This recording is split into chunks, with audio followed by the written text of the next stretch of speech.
It starts with a sentence that doesn't leave room for diplomacy. There will be no deal with Iran except unconditional surrender. Not terms, not verification, not a process, a demand designed to make any alternative look like defeat before anyone even tries to negotiate it. Iran answers by refusing the frame completely and setting its own three locks on the door. Pezeshkian calls the only way to end the war recognition of Iran's legitimate rights, payment of reparations, and firm international guarantees against future aggression. That isn't surrender language. That's a counter-demand meant to turn ending into a bill. Reuters captures the psychological collision in one phrase. Iran dismissed unconditional surrender as a dream. That's not a rebuttal to a policy. It's a rejection of the humiliation ritual the policy is built around. It's Iran saying, even if you hurt us, you don't get the moment where we beg. And the system around the war reacts like it understands what that sentence does to an exit ramp.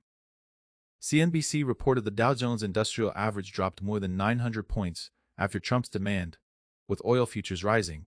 When markets flinch at a line of text, they're pricing in one thing: a longer, messier path to ending. You didn't click for a history lecture. You clicked because you can feel it. Something in the language has shifted. And when language shifts in war, the future shifts with it.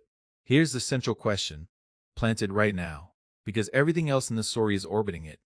If unconditional surrender is the public U.S. finish line, and Iran publicly refuses to surrender, what does a real end look like without somebody getting humiliated on camera? This is the part most coverage won't say plainly because it sounds too harsh. Surrender isn't just an outcome. It's a political weapon that turns a complicated conflict into a purity test. And once you turn war into a purity test, you don't just pressure the enemy. You pressure your own side into staying on the rails you just laid down in public. If you want analysis that treats official words like battlefield objects, things that can explode, trap, or bait, subscribe and tell me in the comments straight, when you hear unconditional surrender, do you hear we're close to the end? Or do you hear we just removed the exit? Because the war isn't only happening in airspace. It's happening inside that question. Now zoom in on what Trump loses it really means in this context. It doesn't require shouting. It requires escalation of the end state. A leader loses it when he stops talking about achievable objectives and starts talking in absolutes that shrink the room for compromise to basically nothing. That's what unconditional surrender does. It makes every negotiated outcome look like weakness before it even exists. It turns pause into betrayal. It turns deal into capitulation. And the enemy hears that clearly. When you tell them the only acceptable end is humiliation, you are telling them survival is the only victory left. That's how wars drift into the zone where endurance matters more than logic. NPR reproduces the part that sharpens the threat beyond a ceasefire demand. Surrender is followed by the selection of a great and acceptable leader. And a promise to rebuild Iran. That ties the end of the war to political acceptability, not only military behavior. It's a public claim over what Iran is allowed to become after the fighting stops. That's why Iran's response is structured like a counter-contract. It's not trying to win the argument. It's trying to make surrender politically impossible. Rights, reparations, guarantees. Those three words aren't random. They're defensive architecture. Recognition of rights is legitimacy. Reparations is moral reversal. Guarantees is future survival insurance. And when Iran says those are the only way the war ends, it's building a barrier against the exact kind of ending Trump is advertising. First post highlights that Pezeshkian doesn't describe these as preferences.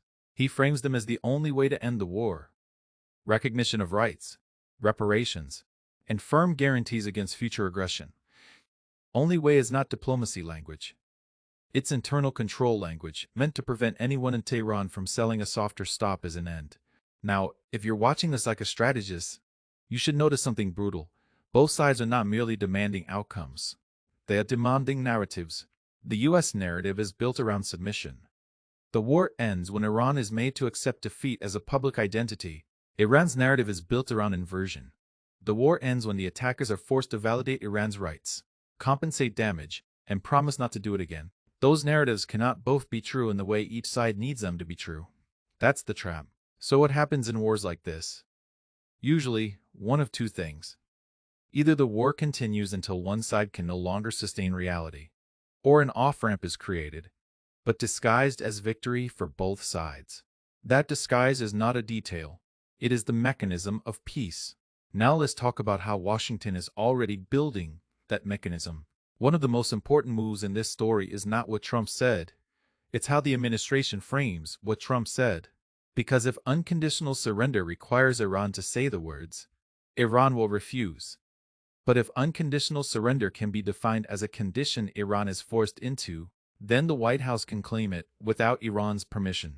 CNN reports the White House press secretary saying Trump alone would determine when Iran is in a state of unconditional surrender. That is not a diplomatic definition. It's a political shield. It allows a victory claim even if Iran never signs, never announces, and never performs the moment of submission. And once you do that, you force Iran into an ugly choice. If surrender can be declared over you, then you must keep proving you're not surrendered. Not with speeches, with demonstrations. That's why this kind of rhetoric can actually drive escalation, even when both sides say they want an end. The definitions make the end harder to reach. Now watch what Trump's camp did next, because it reveals the intended flexibility. If surrender can be either announced or inferred from inability to fight, then the U.S. can keep the word surrender, while quietly shifting what it practically means. Announce it. But it could also be when they cannot fight any longer, because they don't have anyone or anything to fight with. Politico reported Trump's explanation to Axios. Surrender could be announced. Or it could be when Iran can't fight any longer, because it doesn't have anyone or anything to fight with. That is the blueprint for a unilateral ending. It's how you keep the word surrender, even if the enemy refuses to say it. This is where the titles loses it becomes real. The escalation isn't emotional, it's structural. When you demand unconditional surrender, and you define surrender as the enemy's inability to resist, you're saying you're willing to continue until resistance is crushed enough to be branded as submission. That's not a negotiation position. That's a finish line that moves deeper into the enemy's internal survival. And it doesn't just pressure Tehran. It pressures every mediator, every ally, every official trying to imagine what done looks like. Now, Iran's side has to build its own shield against that kind of ending. It needs language that blocks any pause from being interpreted as surrender. That's why you see the insistence on permanence, not a ceasefire, not a pause, a permanent end. NBC News quotes Iran's foreign minister saying, "There needs to be a permanent end to the war." That isn't a peace slogan. It's a rejection of the standard off-ramp, where both sides stop, regroup, and restart later. Is Iran signaling it won't accept an intermission that can later be reframed as surrender by stages? And once Iran frames it that way, it raises the cost of any partial step. Because if your own foreign minister has already publicly told your domestic audience that a mere ceasefire doesn't work, then a ceasefire becomes politically dangerous. That's why this isn't just U.S. maximalism, it's mutual constraint. Both sides are locking themselves into harder positions in front of their own audiences. That is exactly how wars become traps. Now let's pull in the human anchor, because this story needs a face that carries the defiance across the runtime. When a foreign minister says we never surrendered, he is not just describing the past, he is binding the future. Politico reported Abbas Araghchi saying, "We never gave up, we never surrendered." That line functions like a tripwire. It warns everyone inside Iran's system that the person speaking for the state has made surrender a moral impossibility, not a tactical option. Now connect the dots. Trump is using absolute language to make compromise look like defeat. Iran is using absolute language to make compromise look like betrayal. So the war's center of gravity moves away from military math and toward political survival. That's the real reason the market move matters. It's not about a single day's index number. It's about the collective sense that the war's ending just got pushed further away. When leaders talk in absolutes, the timeline becomes unstable. And unstable timelines are what markets punish first.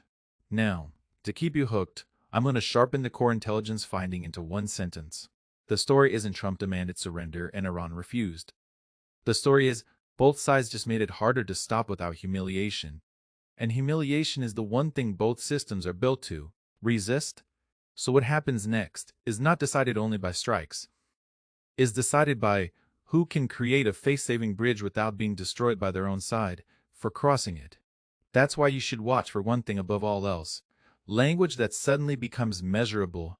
When only way turns into conditions we can discuss, the bridge is forming.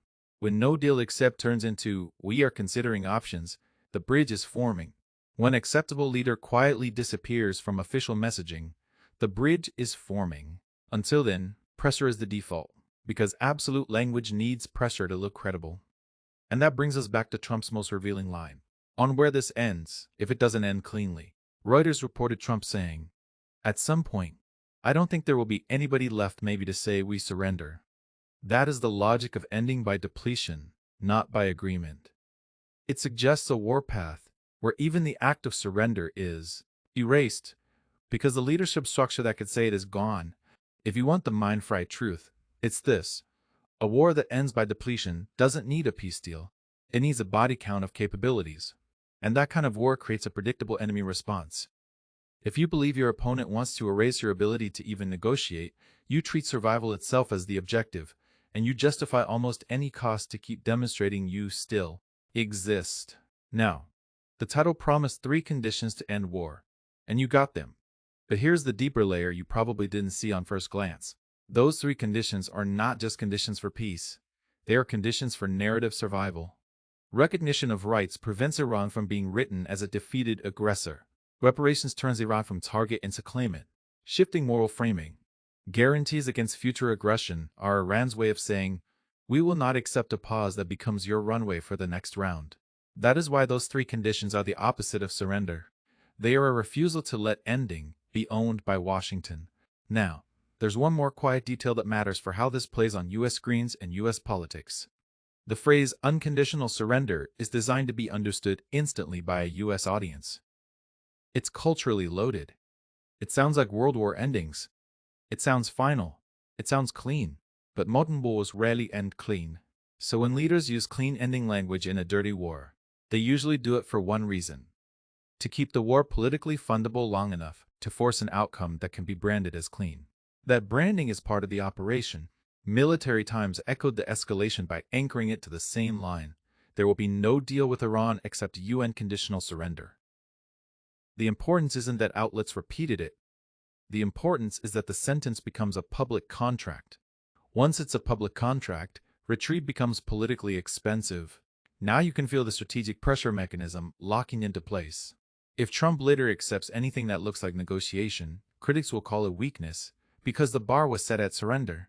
If Iran accepts anything that looks like concession, hardliners will call it betrayal, because the bar was set at dignity and permanence. So the most likely short-term path is not deal. It's pressure, demonstration, and competing declarations. That means the war center is going to be the story, not just the strikes. And the moment you accept that, you stop being confused by contradictions. You start reading each statement as a move on the narrative chessboard. Now I'm going to answer the central question with a dual truth framework, because that's the only honest way to close a story built on contested definitions. If unconditional surrender is literal policy, then the war's logic points toward sustained escalation, until Iran's visible ability to resist collapses enough to be branded as surrender. That is a longer, more dangerous path, because it incentivizes Iran to keep proving it can still strike, even if degraded. If unconditional surrender is primarily a messaging weapon, then the war's logic points toward a unilateral victory declaration, where the U.S. defines surrender as Iran no longer poses a threat, whether Iran says it or not.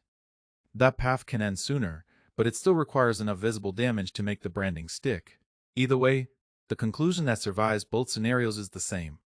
The war is being structured to end in a claim, not a compromise. And when a war is structured that way, the riskiest moment isn't the first strike. The riskiest moment is when one side tries to declare the ending and the other side feels it has to disprove that ending with force. So I'll leave you with the only question that matters for the next phase of this story, and I want your answer in the comments. What would you recognize as real surrender in a war where the White House says it gets to decide what surrender looks like, and Iran says surrender is a dream? Stay subscribed. This channel follows the war past the headlines, into the language, the motives, and the consequences that decide what happens next.